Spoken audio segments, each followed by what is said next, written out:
আজকে কার্লো আনচেলত্তির একটা যেটা প্রি ম্যাচ প্রেস কনফারেন্স, সেখানে তিনি বলেছেন যে নেইমার এখন আগের চেয়ে অনেকটা ফিট, তিনি 15 মিনিটের বেশি খেলতে পারবেন এরকম ফিট। সো সেটাকে আসলে আলটিমেটলি ফিট বলা যাচ্ছে না, কিন্তু ব্রাজিলের যে গেম প্ল্যান আপনি বলছিলেন যে নিজের স্ট্র্যাটেজিটা হয়তো বা কার্লো আনচেলত্তি সাজিয়ে নিয়েছেন। তো কার্লো আনচেলত্তি যতই ম্যাচ এগিয়েছে, 3টা ম্যাচ তো ব্রাজিল খেলেছে এবং নিজের ফাইনাল যে স্ট্র্যাটেজি সেটা হয়তো বা তিনি সাজিয়ে নিতে পেরেছেন কম্বিনেশনটা। সেই কম্বিনেশনে আসলে নেইমারের অবস্থান কোথায়? সাব হিসেবেই, এবং সাব হিসেবেই তিনি তার ফরওয়ার্ডকে রিপ্লেস করবেন, এবং সেটা আসলে কুনিয়াকে, কারণ ওই জায়গাটায় তাকে খেলাচ্ছেন তিনি মাঝে। কারণ আমরা দেখেছি যে ধরুন নেইমার একটা সময় উইংয়েই প্লে করতেন, পিএসজি বলুন বার্সেলোনাই বলুন,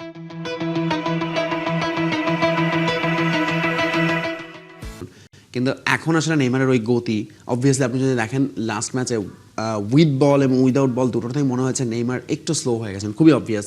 অনেকদিন পর 3 বছর পর ফিরেছেন ন্যাশনাল টিমে, ইনজুরি ছিল, তিনি লাস্ট সিজনে সান্তোসের সঙ্গে আসলে রেগুলার সবগুলো ম্যাচ খেলতে পারেননি, ফলে ওটা তো কাটিয়ে উঠতে একটু সময় লাগবেই, এবং তাকে আসলে সাব হিসেবেই খেলাতে হবে।